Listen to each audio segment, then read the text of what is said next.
Assalomu alaykum hurmatli YouTube ishqibozlari, musofirda yurgan aka-ukalar, qadrli obunachilar. Mana bugun navbatdagi darvozamizni Andijon viloyati Asaka tumaniga olib kelib o'rnatdik.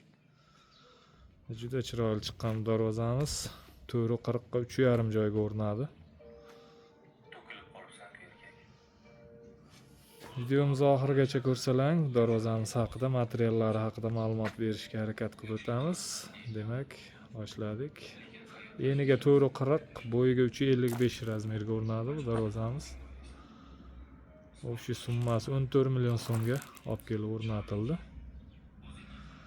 Darvozamiz stoykalari kurgovoy 5 ga 10 shviller bo'ldi. 5 ga 10 shviller, kurgovoy shviller bo'ldi.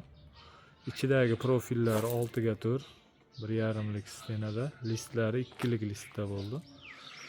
Mana juda chiroyli, baquvvat holda. Juda chiroyli chiqdi darvozamiz. Kraskalari mokra asfalt, bu yilga, o'tgan yilga juda moda bo'layotgan rangimizdan juda ko'p qo'yyapmiz shu rangdan. Kraskalar Devo kraska, Xudo xohlasa xizmat qilishi yaxshi. Liposlar bo'lib ko'chib tushib ketgan hozir joyi yo'q. Tagiga gruntovkalargacha sepilib bo'lyapti. Zamogimiz har doim o'rnatiladigan zubur zamok. Orqa holatlarimiz, ana orqa holatlari. Orqalari ham tekis. Juda chiroyli holda o'rnatildi.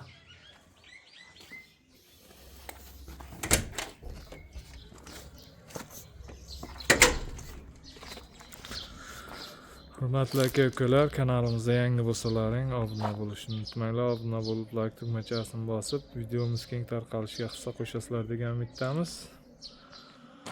Kimga shunday darvozalar kerak bo'lsa, ekranimiz pastki qismiga nomerimizni qo'yib qo'yamiz. Bemalol murojaat qilishlaring mumkin. O'zbekiston bo'ylab dostavka, ustanovka mavjud. Hurmatli aka-ukalar, doim kuzatib boringlar. Keyingi videolarimizda ham kraska sepish, o'rnatish jarayonlarini qo'yib borishga harakat qilamiz. Doim sog' bo'linglar, salomat bo'linglar.